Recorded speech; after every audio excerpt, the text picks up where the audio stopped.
So guys, it's a story time. Today I am going to tell you a very interesting story. There was one farmer, he had a horse at his farm. एक दिन वो घोड़ा उसके farm से कहीं भाग जाता है। जब ये बात उस फार्मर के नेबर्स को पता चलती है तो वो जाके उस फार्मर से बोलते हैं कि ये तो बहुत बुरा हुआ। The farmer just replies may be. After 2-3 days वो घोड़ा अपने साथ 7 और वाइल्ड हॉर्सेस को साथ लेके फार्म पर वापस आ जाता है। तो ये देखकर उस फार्मर के नेबर्स वापस फार्मर के पास जाके बोलते हैं कि wow that's wonderful, but the farmer just replies may be. अब कुछ दिनों के बाद उनमें से एक घोड़े को टेम करते वक्त उस फार्मर के लड़के का पैर टूट जाता है। जब ये बात फार्मर के नेबर्स को पता चलती है तो वो जाके वापस उस फार्मर से बोलते हैं कि that is very sad, your boys leg has broken. And the farmer again replies may be. अभी आफ्टर फ्यू डेज़ कुछ आर्मी के लोग आते हैं, आर्मी में नए लोगों की भर्ती के लिए। तो वो जब उस फार्मर के लड़के को देखते हैं कि इसका तो लेग टूटा है, तो वो उसको अपने साथ ले जाने से रिजेक्ट कर देते हैं। And again when the neighbours of this farmer comes to know about this, they again go to the farmer and say wow, ये तो बहुत अच्छा हुआ कि आपका बेटा आर्मी में जाने से बच गया। And you know what farmer replies? He again just says maybe. So what does this story tell you? This story tells you that the ways of this universe are very complex to understand. You never know what's coming, and you also can't judge any of the event on the scale of good or bad. Why? Because you can never know what will be the consequences of the misfortune and what will be the consequences of good fortune also.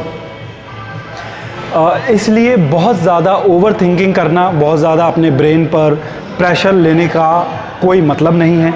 And if you think everything will go as per your planning, you have still not understood this life also. आपकी planning के हिसाब से ही सब कुछ हो जाएगा, ऐसा नहीं है। This life is very tough, full of struggle, problems and unexpected events. Don't think everything will come very easily to you and everything will go as per your planning. जैसे फॉर एग्ज़ाम्पल, अगर आपको लगता है कि आपके पास बहुत सारी property है तो आप अपनी प्रॉपर्टी बेच के ही अपनी लाइफ जी लेंगे, तो ज़रा आप एक बार बाहर जाइए, अपनी प्रॉपर्टी बेचने की कोशिश करिए और देखिए कितने लोग आपकी प्रॉपर्टी के सही रेट देने को तैयार हैं। If you think you will establish some business and everything will get all right in your life, you will make lots of money out of that business, तो आप ज़रा बिजनेस करके देखिए कि how tough it is to run and manage a business. और आपका business establish हो भी जाएगा, ये भी ज़रूरी नहीं है। I am not saying it is all impossible, but it is all very tough and more importantly not everything will go as per your plan. सब कुछ वैसे ही हो जाएगा जैसे कि एग्जैक्टली आपने सोचा है। It is not like this, and this is why there is no sense doing too much of planning in your life. आप बस मोटी मोटी एक इमेज रखिए अपने दिमाग में कि कैसी लाइफ आप चाहते हैं, कैसी लाइफस्टाइल आप जीना चाहते हैं, इस लाइफ से आप क्या चाहते हैं, दैट्स इट। अच्छा, मैं एफर्ट डालने से भी मना नहीं कर रहा। Give your best, do everything from your side, but without taking to much of pressure of it on your head. आप बस अपना काम कर सकते हो, अपनी ड्यूटी कर सकते हो, अपनी रिस्पॉन्सिबिलिटीज़ फुलफ़िल कर सकते हो, और बस यही आपको करना है with full honesty and with right intentions, that's it. बाकी फिर let the life take its course, let this universe do its work. अगर आप अपनी ड्यूटी पूरी ईमानदारी से कर रहे हो, आपके एफर्ट में कोई कमी नहीं है, तो फिर ज़्यादा टेंशन लेने की ज़रूरत नहीं है, because there is nothing more in your hand. आपके हाथ में इससे ज़्यादा कुछ है भी नहीं। बस आप खुद को मेंटली बहुत ही स्ट्रॉन्ग बना लीजिए, खुद को बहुत अच्छे से ये बता दीजिए कि this life is tough and it is full of struggle. आप लाइफ की प्रॉब्लम्स से मुंह नहीं चुरा सकते, and hence it is best if you just prepare yourself to face all sorts of adversities in your life.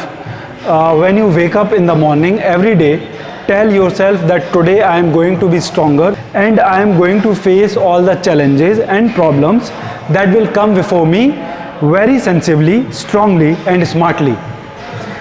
ये मत सोचिए कि life will be very smooth and everything will go as per my plan. Instead tell yourself what come may, I will face it. और दूसरी important बात अभी इस story में, this story I just told you, this farmer is in the state of stoicism. I have already talked about stoicism in a video previously. I told you when you turn yourself stoic from inside, you neither get too excited for anything nor too sad about anything. This farmer in this story is in same state. लेकिन अभी इससे एक कदम आगे जाके what I have told myself, I have told myself to take everything very positively. आपकी life में जो भी हो उसमें अपने लिए कुछ भी पॉजिटिव ढूंढ लीजिए, because you can never know the consequences of any misfortune and good fortune anyways. So just tell yourself ये जो भी हुआ है मेरे अच्छे के लिए हुआ है. जैसे कि मेरी लाइफ से आपको एक दो एग्जांपल दे के बताता हूँ. फॉर एग्जाम्पल अभी recently I have been through a surgery of hernia just around 8 months back only, और मुझे हर्निया की शिकायत वापस हो गई है.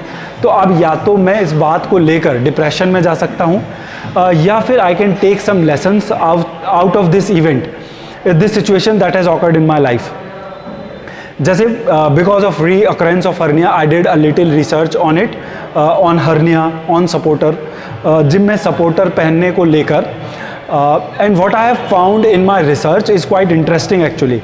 मैं बहुत टाइम से जिम कर रहा हूँ और शुरू से सुनते आया हूँ कि जिम में लंगोट बांधना बहुत ज़रूरी है, या आप बिना सपोर्टर एक्सरसाइज करेंगे तो आपको हर्निया का या हाइड्रोसिल की प्रॉब्लम हो जाएगी. But what research tells is that hernia और hydrocele has no connection with supporter. In fact body building में सपोर्टर पहनना ही नेसेसरी नहीं है. वो तो कुछ लोगों की एब्डोमेन की मसल्स ही वीक होती है. I am one of them, maybe because of natural reasons और maybe because of hereditary reasons. उनको हर्निया होना ही है.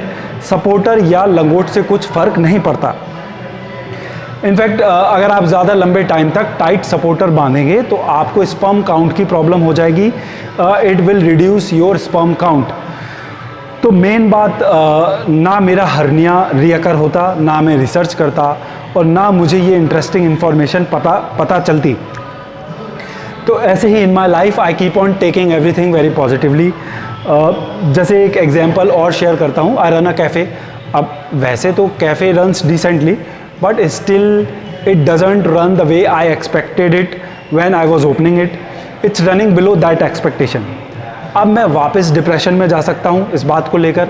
But what I told my self कि अगर शायद कैफ़े जैसा सोचा था वैसे चलने लगता और मेरे पास वहाँ से काफ़ी पैसे आने लगते, तो मैं शायद आगे कुछ और प्रोजेक्ट करने की नहीं सोचता. अब क्योंकि it is not running as I expected, I am trying to put efforts in other things also. मैं कुछ दूसरे और अलग प्रोजेक्ट करने की भी सोच रहा हूँ. So this is what you need to learn. Take lessons from everything that happens in your life and move ahead. अगर मेरी लाइफ में ये नहीं होता तो मैं शायद ऐसा कुछ नया पता करने की कोशिश नहीं करता, या फिर कुछ नया करने की कोशिश नहीं करता. क्योंकि मेरी लाइफ में ये हुआ है इसलिए मैं अब कुछ नया जान पा रहा हूँ या कुछ नया कर पा रहा हूँ. और भी बहुत सारे एग्जाम्पल हैं. जैसे when I was in my college my dream was to go to USA and work in MNC, लेकिन वो नहीं हो पाया. शायद वो हो जाता तो अभी जो मैं एकदम फ्री लाइफ जीता हूँ वो नहीं जी पाता. जैसे फॉर एग्जांपल अभी मेरा मन करता है कि मैं रील्स पर वीडियो बनाऊं, मेरा मन करता है मैं यहाँ YouTube पर बैठकर आप लोगों से बात करूं. अब शायद मैं वहाँ इतनी प्रोफेशनल या हेक्टिक लाइफ में उलझ जाता कि ये सब करने का टाइम ही नहीं मिलता. So my friends, you don't need to worry too much about anything in your life, and also do not need to take burden of doing too much of planning. Just deal with your life as it comes to you. Keep your intentions clean. Give your best. Fulfill your responsibilities. Be ready for the problems that may arise. Be prepared to face the challenges and ready to take everything positively. And that's it. This huge and very complex universe will never work according to you. You just have to adapt yourself to fit in and cope through the situations that occur. Because you are nothing more than a small part of it. और last बात इन सब बातों के बीच, खुद पर काम करना बहुत ज़रूरी है, और यही बस आपके हाथ में है भी. आप अपने अकॉर्डिंग सर्कमस्टेंसेस तो नहीं बना सकते शायद अपनी लाइफ में अपने आसपास, but you can definitely work on yourself to make yourself better, smarter, stronger and calmer to deal with all the situations that may occur in your life in more efficient and sensible ways. Your constant effort to be a better man must not stop.